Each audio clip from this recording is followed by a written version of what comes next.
বাংলাদেশের একটি অংশকে ক্রিশ্চিয়ান রাষ্ট্র বানানো এবং বঙ্গোপসাগরে ঘাঁটি করার ষড়যন্ত্র চলছে বলে জানিয়েছেন প্রধানমন্ত্রী শেখ হাসিনা।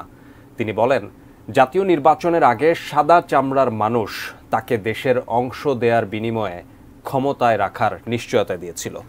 তবে তা নাকচ করে দিয়ে জনগণের উপর আস্থা রাখার চ্যালেঞ্জ নিয়েছিলেন বলেও জানান আওয়ামী লীগ সভাপতি। বৃহস্পতিবার সন্ধ্যায় গণভবনে ১৪ দলের সঙ্গে মতবিনিময় সভায় আওয়ামী লীগ সভাপতি এসব কথা বলেন।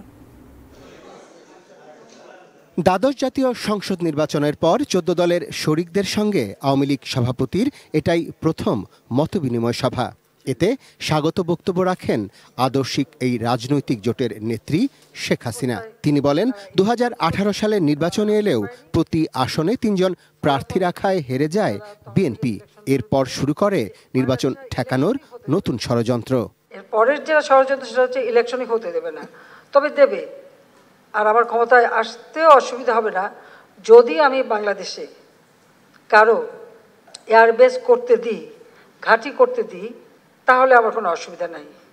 কোনো এক সাদা চামড়ারই প্রস্তাব আমি একই জবাব দিয়েছি, যে আমি জবাব দিয়েছি স্পষ্ট যে আমি বঙ্গবন্ধু শেখ মুজিবের মেয়ে। দেশের অংশ ভাড়া দিয়ে বা কারো হাতে তুলে দিয়ে আমি ক্ষমতায় যেতে চাই না, আমার ক্ষমতার দরকার নাই। বিএনপি ছাড়াও কয়েকটি বিদেশি রাষ্ট্রের দিকে ইঙ্গিত করে শেখ হাসিনা বলেন, দেশ গড়তে তার যুদ্ধ ঘরে বাইরে সব জায়গায়। নানা চক্রান্ত এখনও চলছে বলেও মন্তব্য করেন তিনি। ইস্ট তিমোর মতো বাংলাদেশেরও একটা অংশ নিয়ে চিটাগাং, মিয়ানমার, এখানে একটা খ্রিস্টান স্টেট বানাবে, বে অফ বেঙ্গলে একটা ঘাঁটি করবে। তার কারণ হচ্ছে যে বে অফ বেঙ্গল এবং ভারত মহাসাগর এই জায়গাটার উপরে অনেকেরই নজর, তো সেটা আমি হতে দিচ্ছি না।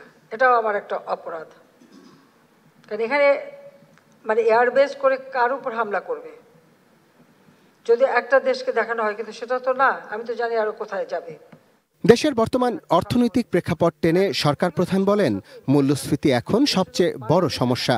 আজকে যেন আমি নিউজ দেখছিলাম, আমেরিকার যে একটা রিপোর্ট দিয়েছে ইকোনমির উপরে, তাদেরও ইনফ্লেশন একটা বিরাট সমস্যা। রিজার্ভ, অনেক দেশেরই রিজার্ভ কমে যাচ্ছে, আমাদেরও। আমাদের যদি খাদ্য মজুদটা থাকে আপৎকালীন সময়ের জন্য, তখন রিজার্ভ নিয়ে আমাদের চিন্তার কোনো ব্যাপার না, এটা নিয়ে খুব বেশি চিন্তার কিছু নেই। একই সঙ্গে দেশের রাজনৈতিক প্রেক্ষাপট টেনে আওয়ামী লীগ সভাপতি বলেন, সন্ত্রাস করলে কারো রক্ষা নেই। গ্রেডের হামলাকারী, 10টা অস্ত্র চোরাকারবারি, দুর্নীতিবাজ, এরা এখন যদি সেই বিদেশের মাটিতে বসে, আমি ডিজিটাল বাংলাদেশ করেছি সেই সুযোগ পাচ্ছে, তারপর দেশের জ্বালাও পোড়া, অগ্নিসংযোগ এগুলি যেন না করতে পারে। এটা যারা করবে তাদের কোনো ছাড় নাই, যতই মুরব্বী ধরুক আর যাই ধরুক, এদেরকে আমরা ছাড়বো না। পরে দ্বাদশ জাতীয় সংসদ নির্বাচনে সাফল্যে আওয়ামী লীগ সভাপতি ও প্রধানমন্ত্রী শেখ হাসিনাকে শুভেচ্ছা জানান ১৪ দলের নেতারা।